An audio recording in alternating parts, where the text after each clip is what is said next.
Fala pessoal, tudo bem? A aula de hoje vai ser sobre termodinâmica. Bom, óbvio, né? Eu sei para vocês, mais especificamente a primeira lei da termodinâmica. Essas aulas eu estou gravando meio que uma em seguida da outra, então vocês ainda devem estar fazendo exercícios da parte. Eu começo com dilatação, né? Termômetros e depois dilatação. Então, a gente vai conversando ali pelo mural e aí as dúvidas que vocês possam ter, eu vou fazer um vídeo sobre isso ou uma live, depende também da quantidade de dúvidas, né? Até agora eu vi que teve duas pessoas que tinham a mesma dúvida. Então ainda é meio cedo para eu gravar um vídeo para essa dúvida específica, já que é uma dúvida mesmo que duas pessoas. E se tiver mais dúvidas, eu gravo um vídeo, mas também se demorar um pouco, ninguém falar mais nada, de qualquer forma eu vou sanar essa dúvida. Enquanto isso, a essas pessoas eu sugiro que assistam a aula certinho desse assunto e tentem de novo fazer. Pode ser que agora vocês consigam e vão até aprender mais do que se eu resolver para vocês, né? Mas enfim, hoje é sobre termodinâmica, a primeira lei da termodinâmica. E quando eu dei essa aula no curso presencial, como a gente tem uma carga horária muito maior, muito mais tempo, dá para eu fazer um panorama sobre a história da física que levou através do século XVII, século XVIII, para chegar na ideia do que a gente vai falar aqui, que é o calor. Eu consigo construir esse conhecimento de uma forma muito mais linear e contando alguns fatos históricos e o negócio fica mais bonitinho, fica mais encaixado. Mas é bem verdade que para vocês entenderem a primeira lei, os fatos históricos são muitas vezes irrelevantes. É, Às vezes, inclusive, a gente explica algumas coisas que surgiram depois e depois explicamos coisas que surgiram antes.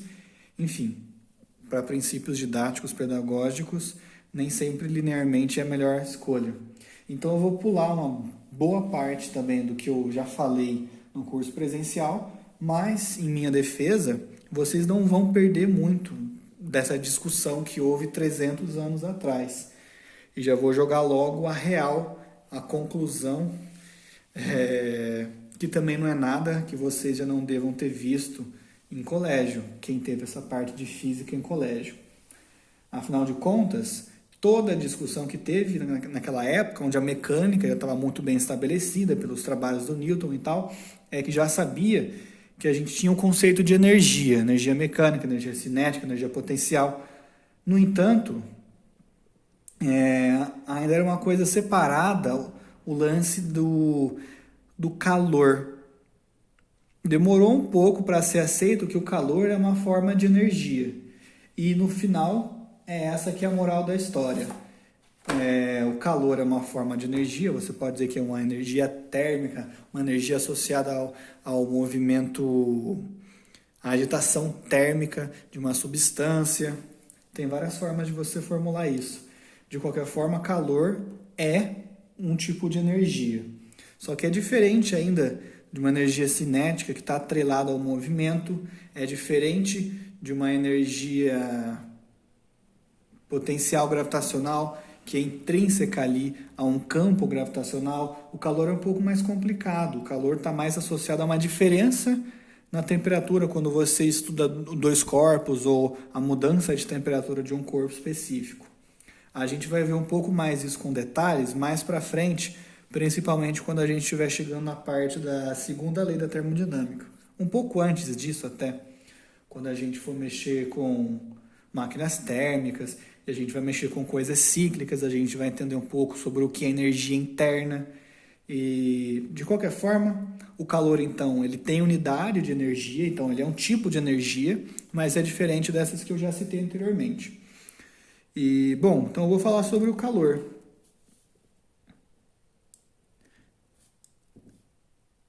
Em primeiro lugar, calor é uma forma de energia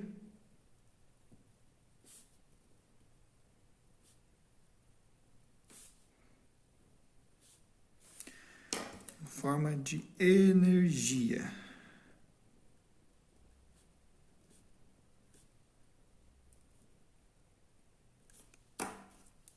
Beleza?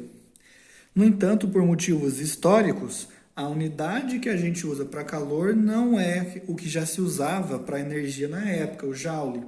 Isso porque essas duas formas diferentes de energia surgiram também de contextos diferentes, de formas diferentes.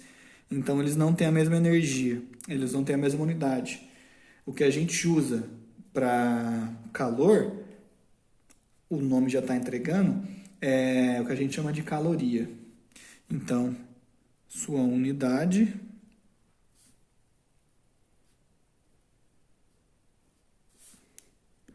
é a caloria.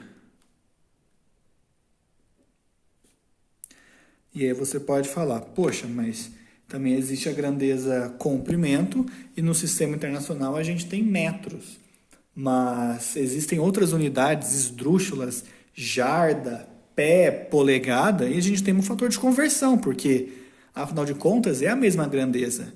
E aqui a gente também tem, mas é um outro tópico, é um tópico mais específico de equivalente mecânico da caloria, então eu vou deixar para explicar isso lá. Então, por enquanto, a gente vai falar de calor, sabendo que é energia, mas com a unidade de caloria, tá bom? E a gente usa cal para designar essa unidade. E como que essa caloria ela é definida? Bom, definimos caloria. Aqui, assim como a gente fez com o estudo de termômetros, vocês vão ver que a gente vai fazer a definição de uma grandeza fundamental, infelizmente, por intermédio de uma substância e assim um regime específico. Nós definimos a caloria como a quantidade de energia, definimos caloria, ou seja, uma caloria, né? Como a quantidade de energia necessária para a gente esquentar, quantidade de energia necessária, tão ruim escrever e falar, gente, necessária para, reparem, elevar de 1 grau Celsius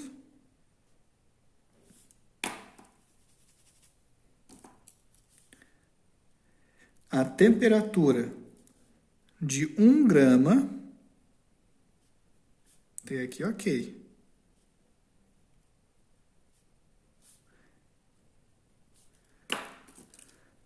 1 grama de água, já colocamos aqui a nossa substância favorita, né? 1 grama de água, de 1 grau Celsius, temperatura de 1 grama de água, de 14,5 graus Celsius a 15,5 graus Celsius. Beleza? Então, vocês podem ver que a gente está usando uma substância específica, até deveria ter colocado em preto também, né? E a substância é a água. E ainda num regime específico, 1 grama, tá bom? É assim que a gente define uma caloria. Uma outra coisa também a ser dito a partir da caloria, a gente pode definir uma outra grandeza, eu vou colocar na outra folha aqui, que é o calor específico. E vocês vão ver que a definição é muito semelhante. Calor específico.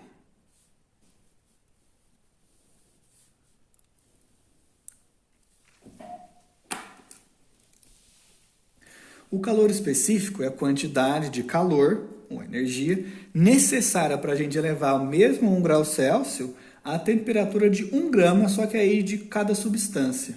E é justamente por ser cada substância que a gente chama isso de calor específico. Então, calor específico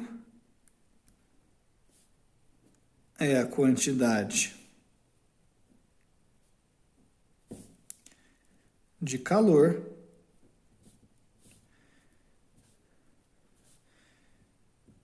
meu C e meu E são terríveis, né, gente? Desculpa. Necessária para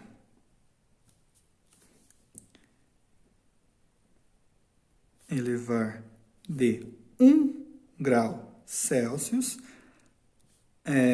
a temperatura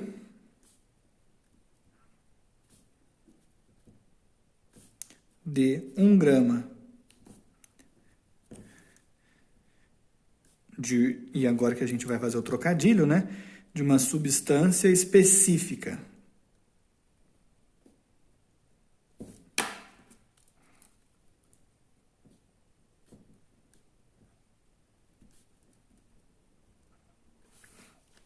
Então, a própria definição da caloria já se define como calor específico da água entre 14,5 graus e 15,5 graus Celsius. Beleza?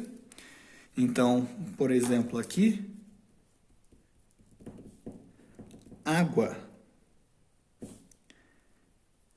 entre 14,5 e 15,5 graus Celsius tem o calor específico, a gente usa a letrinha C, igual a 1 na caloria por grama grau Celsius, tá bom? Então aqui, além de tudo, a gente vê qual que é a letra, o símbolo que a gente usa para calor específico, que é C, C minúsculo, não é uma escolha de vocês. Quero fazer minúsculos, aqui é uma posição mesmo, porque tem a capacidade térmica que a gente usa com C maiúsculo, o Czinho, e a sua unidade é a caloria por grama grau Celsius, ou grama menos 1, grau Celsius menos 1, tá bom? Se eu tiver Kelvin, não tem problema, porque aqui é variação também, variação de 1 grau Celsius é a mesma variação de 1 Kelvin. Mas a grama aqui é uma coisa que foge um pouco do SI, então tem que tomar cuidado quando der uma massa de uma pedra de gelo de meio quilo. Tem que usar 500 gramas, tá bom? Pô, mas então você falou aqui da água que está entre 14,5 e 15,5 graus Celsius. Quer dizer então que o calor específico, mesmo de uma substância, ele tem valores diferentes em temperaturas diferentes? Sim, exatamente. Diferente do que é pregado no ensino médio, o calor específico não é constante em qualquer faixa. Ele tem algumas variações. No entanto, essas variações são pequenas, tipicamente. Principalmente quando a gente está olhando para sólidos e líquidos. A água, por exemplo, se você for olhar não para esse intervalo aqui, mas para o intervalo entre 0 e 1 grau Celsius, o seu calor específico deixa de ser 1 e vai para 1,008. É uma diferença muito pequena, então, para todos os efeitos, a gente tipicamente usa eles como se fossem constantes, mas não são na realidade. Tá bom, mas ainda estou com a dúvida de que se o calor específico ele muda com a temperatura, e a temperatura é uma grandeza termodinâmica, será que além disso ele também pode mudar com outras grandezas termodinâmicas, como temperatura, já falei, como pressão e volume? E a resposta é sim, ele também muda. E é aí que vem a expressão calor específico a pressão constante e calor específico a volume constante, o famoso CP e CV. De novo, para sólidos e líquidos, eles são muito parecidos, mas a partir dos gases, eu falo a partir porque a gente também tem plasma, mas esquece o plasma que a gente raramente vê em graduação. Para gases, o CP e o CV são bastante diferentes. Vou tomar uma água.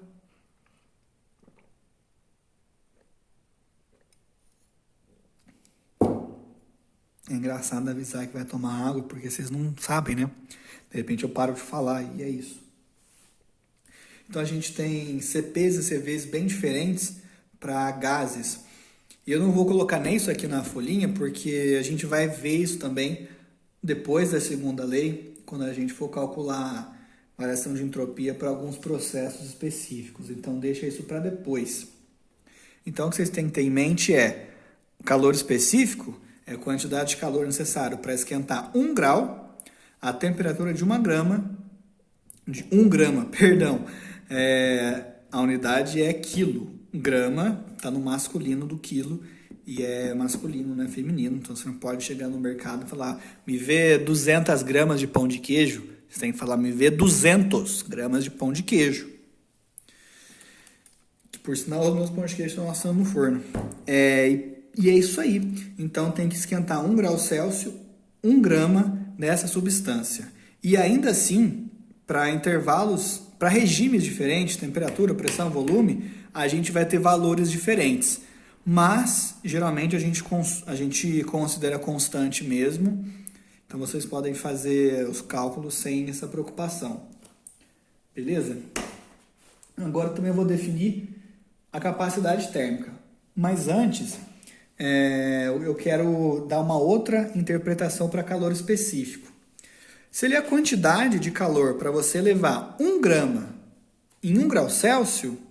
Imagina que eu tenho duas substâncias diferentes e ambas têm 1 grama e eu vou esquentar elas 1 grau Celsius e elas estão sobre todas as variáveis termodinâmicas iguais, tá? Elas estão à mesma temperatura, à mesma pressão, ao mesmo volume, tudo. E mesmo assim eu vejo que a substância A, por exemplo, demanda 5 calorias, enquanto que a substância 2, ela demanda 3 calorias. Agora eu não lembro se eu falei A e B ou é 1 e 2, mas enfim, uma é 5 e a outra é 3. O que isso significa? A que demandou 5 calorias, ela precisou de mais energia para esquentar a mesma quantidade.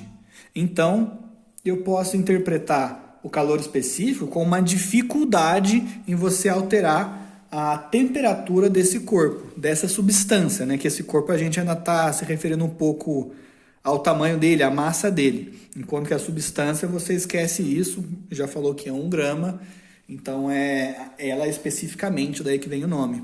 Então essa é uma interpretação que eu acho bastante interessante. E eu vou escrever aqui para vocês. Podemos interpretar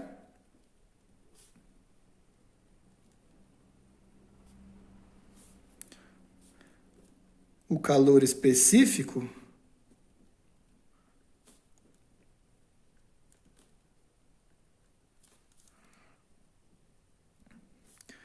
como uma dificuldade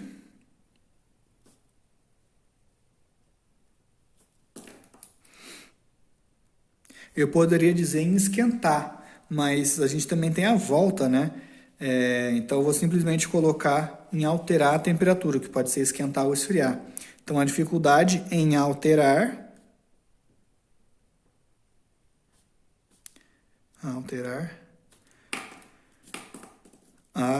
não gosto quando a gente tem que separar assim. Temperatura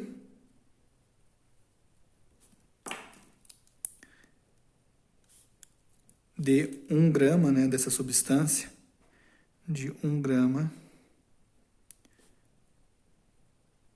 de uma dada substância. Talvez até tenha sido um pouco...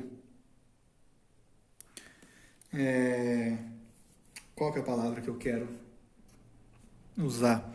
Talvez seja quase um pleonasmo, porque quando eu estou falando assim substância, já estou falando especificamente da substância, não do corpo feito por essa substância. E aí cada um pode ter uma massa diferente, mas enfim, melhor pecar pelos detalhes do que pela falta de informação.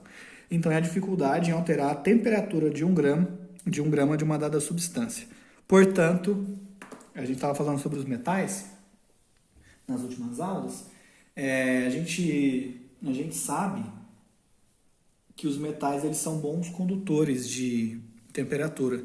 Isso também tem a ver com o coeficiente de Fourier, que é uma parte que a gente não vai abordar aqui no CIAP, porque não é tão importante, mas tem a ver com a condução térmica, a velocidade com que o calor sai de um ponto do corpo e vai para o outro. Isso explica porque o cabo da panela nunca é de metal, ele é sempre de algum outro material, muitas vezes madeira mesmo, porque o metal ali da panela, quando está no fogo, ele esquenta muito rápido. Se fosse tudo de metal, você não ia conseguir segurar a panela no fogo, ou depois até tirar a panela, né? O cabo ia estar muito quente também. E quando você coloca um outro material que não conduz tão bem a temperatura, o calor, você consegue isolar esse calor que vai ficar só para a panela, então você pode pegar com segurança. E o que eu estou querendo dizer é mais ou menos o seguinte: os metais, eles vão ter uma facilidade maior em ter a sua temperatura variada ou alterada. Então é de se esperar que os seus calores específicos eles sejam menores, já que ele é a dificuldade, então eu imagino que eu vou ter uma dificuldade menor em esquentar um metal do que em esquentar madeira, tá bom? Agora sim, vamos para a capacidade térmica.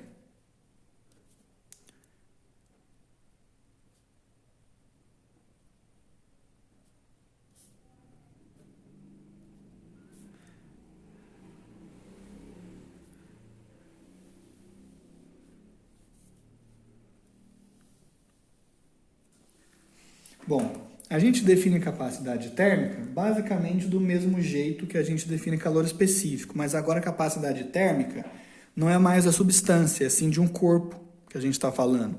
Então, o exemplo que eu sempre dou é o seguinte: pega dois corpos que são feitos da mesma substância, um copo d'água e uma piscina d'água. No caso, você ignora o copo de vidro e o contorno da piscina de sei lá qual material, mas pega ali a massa de água. Nos dois casos, eles são feitos de água, é a mesma substância. Então a gente tem o mesmo calor específico. No entanto, a capacidade térmica é diferente. Isso porque a capacidade térmica, você está interessado em esquentar 1 grau Celsius a temperatura de uma substância. Você não está mais dizendo que é 1 grama apenas. Então agora o, entre aspas, tamanho, nesse caso estou dizendo a massa, né? Do seu corpo importa. Porque embora o calor específico da água seja o mesmo, uma caloria por grau Celsius, tanto para o copo da água, o copo de água, quanto para a piscina, a capacidade térmica é diferente. É mais fácil você esquentar 1 grau Celsius um copo d'água do que aumentar em 1 grau Celsius a temperatura da água de uma piscina inteira. Por quê? Porque a piscina tem mais massa, então a sua capacidade térmica é maior. É essa a diferença. Então eu vou definir aqui um pouco mais formal para vocês.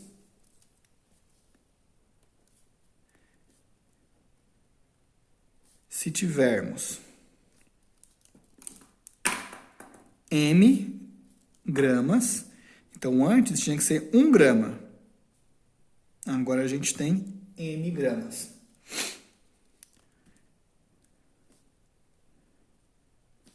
De uma substância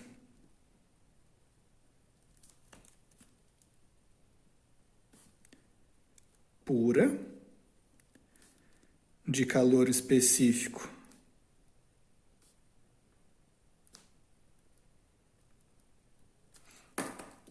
C minúsculo, a quantidade de calor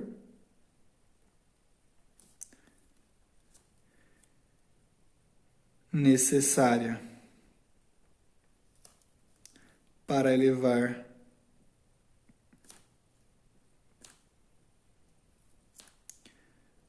sua temperatura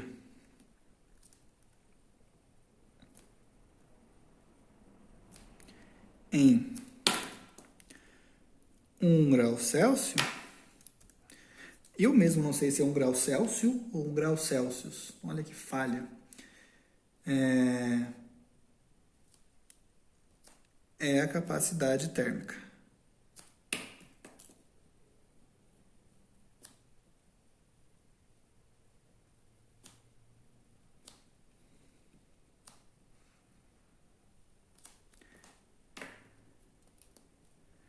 Então aqui eu posso definir como Czão é igual a M Czinho. tá bom? Capacidade térmica, calor específico. Quando a gente analisa, então, a sua unidade de medida, a gente vai ter a unidade de massa vezes a unidade de calor específico. Se a unidade de calor específico estava dividindo pela unidade de massa, agora multiplicando ela vai sumir. E a gente não vai colocar no sistema internacional aqui, sendo que aqui não estava, tá? Vai ser a mesma coisa em grama, que a gente definiu em gramas. Então vai ficar simplesmente caloria por grau Celsius, tá bom? E é assim que a gente define a capacidade térmica. Lembrando que agora a capacidade térmica é de uma amostra e não de uma substância. Tudo bem? Bom, se o calor específico ele não é realmente constante, mesmo para a mesma substância em diferentes regimes das suas grandezas termodinâmicas, muito menos a capacidade térmica, né? Isso não preciso nem explicar tão bem. E para a gente finalizar a aula, então, eu ainda vou falar sobre duas formas que a gente tem de calcular calor. A gente tem calor sensível e calor latente. Então, vou colocar um tópico aqui de formas de calor.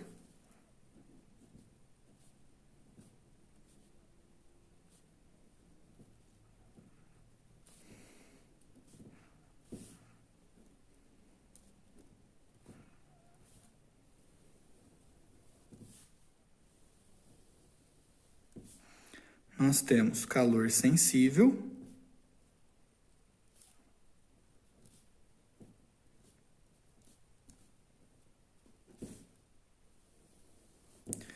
e o calor latente. O calor sensível é quando um certo corpo de um calor específico C, ele vai receber um calor Q, por exemplo, de modo que a sua temperatura vai variar. E aí a gente tem uma equação que relaciona isso. Então, é meio chato, eu sei, vocês verem eu escrevendo as definições e tal, mas tem algumas coisas de definições que não dá pra gente fazer só uma setinha e escrever um tópico assim, não fica bom. E agora, pelo menos no começo do curso, tem bastante definição, mas depois vai passar, eu acho que vai ficar menos chato isso. Então, vou colocar aqui. Quando um corpo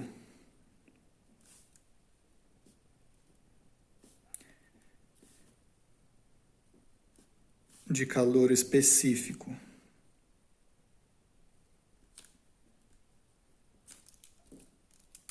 Czinho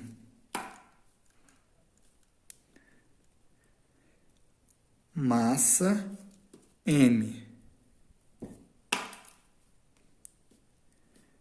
recebe ou perde, né? Barra perde, então,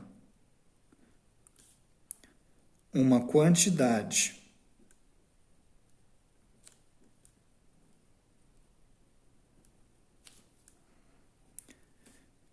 de calor Q, de modo que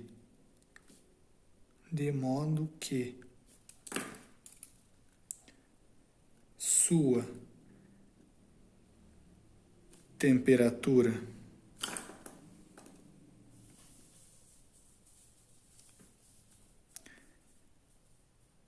varia ΔT, temos. E aí a equação que vocês conhecem, Q é igual a mc ΔT.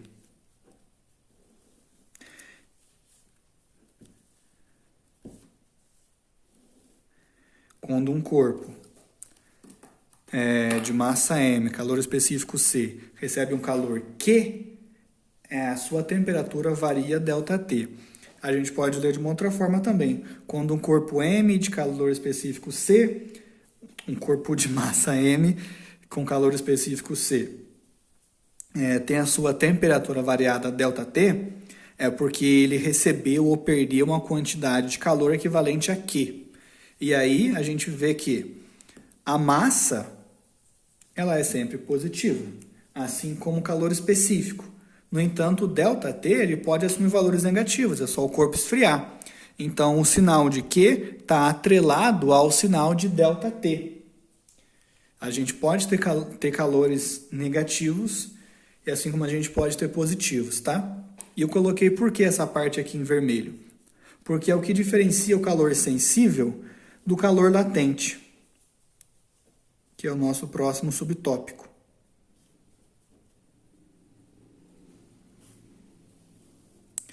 O calor latente é quando o corpo troca calor de uma forma que vai alterar o seu estado de agregação. No entanto, durante esse processo, a temperatura desse corpo não muda até que toda a sua massa tenha também alterado o seu estado de agregação. Então, quando o gelo está derretendo, e ele derrete a 0 graus Celsius, ponto de fusão, OTM, a gente já sabe que, enquanto houver gelo, ainda assim a massa de água ali vai estar a 0 graus Celsius. Você não vai ter da mesma pedra de gelo, né? Se você colocar outra água, está roubando.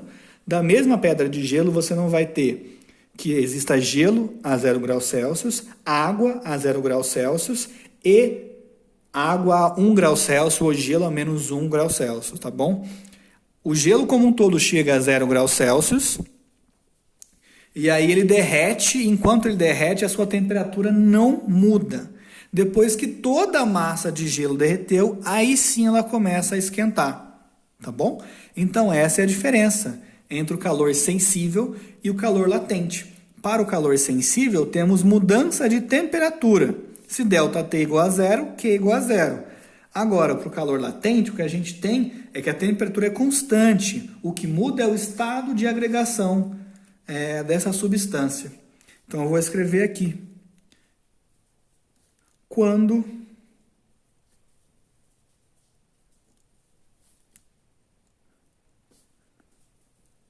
um corpo troca calor,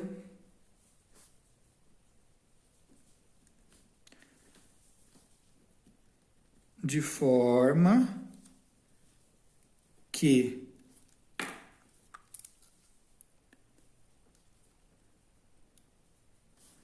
altera seu estado de agregação. Então, eu quero que vocês observem que a gente não vai ter os dois juntos, tá?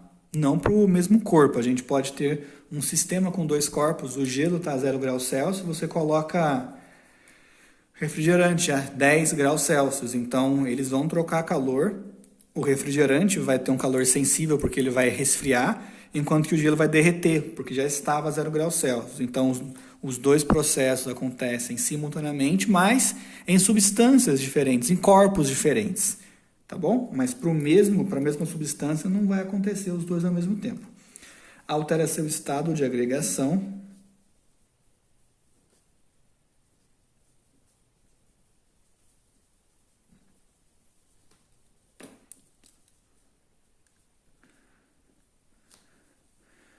durante tal processo.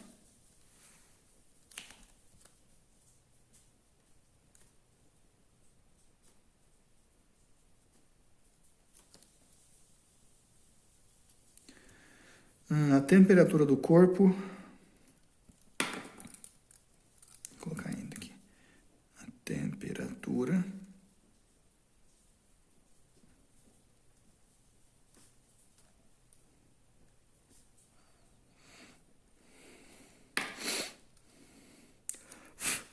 cheio de pelo de cachorro aqui, não se altera.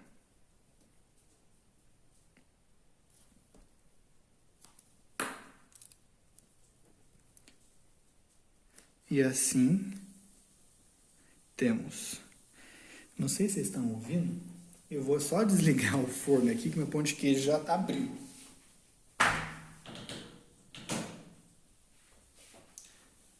Aí, quando eu termino a aula, ele termina de chegar. Assim, então, nós temos Q, continua sendo Q, porque ainda assim é um calor, é igual a M vezes L. E agora a gente tem que explicar quem que é esse L. O L é o calor latente. E agora a gente tem que separar em situações mais específicas. Se for o gelo derretendo, é o calor latente de fusão.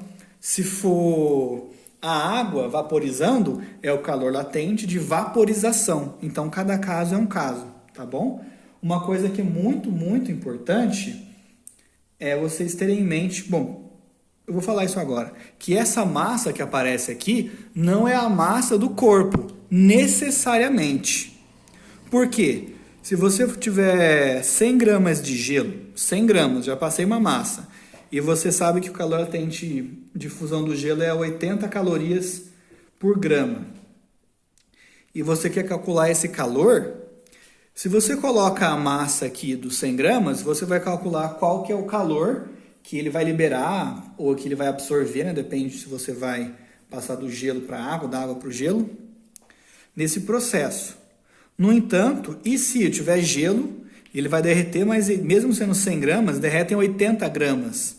Aí você tem que colocar 80 gramas aqui para calcular o calor. Então não é só porque tem esse M que tem que tacar a massa total do corpo. Diferente daqui, porque aqui sim, o corpo esquenta como um todo. Aqui pode acontecer de eu não conseguir que todo o meu corpo troque o seu estado de agregação. Então, a gente tem que tomar esse cuidado. Muitos problemas vão lidar com o seguinte, eles vão te passar, ou você tem que calcular o calor de uma outra forma, e o que você quer saber é a massa que vai trocar o estado de agregação, trocar de fase. E aí você não vai tacar M igual a massa total. É o que você quer calcular. De alguma forma você tem que descobrir o calor disponível para essa mudança, e aí você divide por L para encontrar então qual que é essa massa. Na lista, eu acho que tem um exercício que isso é importante. Não lembro se é o 3 ou o 4. Então, vocês devem se atentar a isso. E, bom, por fim aqui também, né? A unidade de L é igual. Já até falei, né?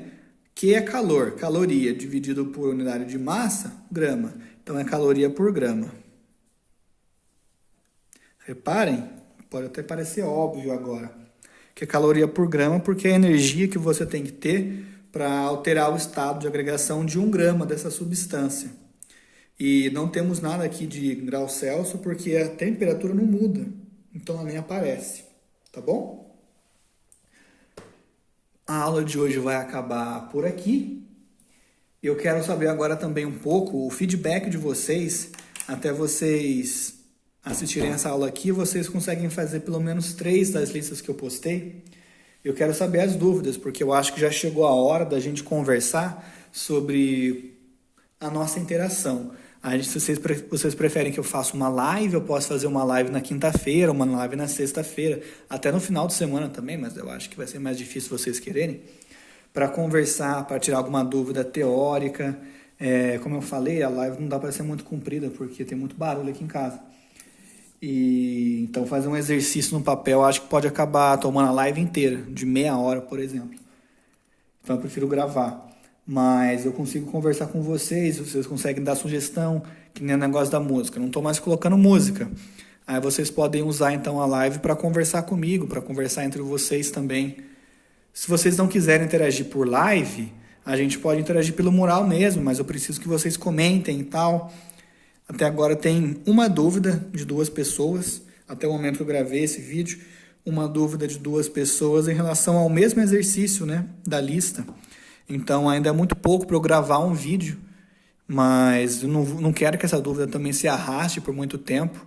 Por isso que eu estou pedindo um feedback maior de vocês, porque se vocês tiverem mais dúvidas, vocês já falam, eu já vou sanar essas dúvidas, a gente pode fazer live, ou então não, faz vídeo mesmo que tá bom, faz vídeo respondendo as perguntas do mural e é isso que a gente quer. Beleza, eu faço, sem problema. Só que aí eu preciso de um feedback de vocês também, tá bom? Dessa parte da primeira lei, como eu falei, eu não quero dar aulas muito longas, porque tem que somar o tempo da aula com o tempo de fazer exercício para dar as 2 horas. Então eu meio que acabei quebrando também aqui, ainda vou falar de mais coisas em outras aulas, como sistemas fechados. Aí eu vou fazer um exercício de exemplo de como que a gente faz com vários corpos diferentes que estão trocando calor entre si. Enfim, tem bastante coisa para falar. A primeira lei é muito abrangente e a gente vai pegar um pouco em cima dela, porque sem ela a gente não vai conseguir fazer o resto dali para frente. A gente tem que manjar muito da primeira lei para entender máquinas térmicas, que eu acho que é uma das coisas mais importantes para vocês, principalmente para quem quer se tornar um engenheiro. E depois a gente vai para a segunda lei, que aí é mais é a cerejinha do bolo, que é importante, é muito legal, mas não é o núcleo mesmo. O núcleo é a primeira lei e máquinas térmicas. Então isso aqui é muito importante. Vou dar mais uma aula, no mínimo disso aqui, talvez até duas, contando com exercício, né? Antes de ir para máquinas térmicas, que também usa a primeira lei. Bom, falei bastante, né? Então é isso, sugestões vocês me mandem, por favor. E então por isso é hoje. Fiquem bem, boa noite. Bom dia, boa tarde.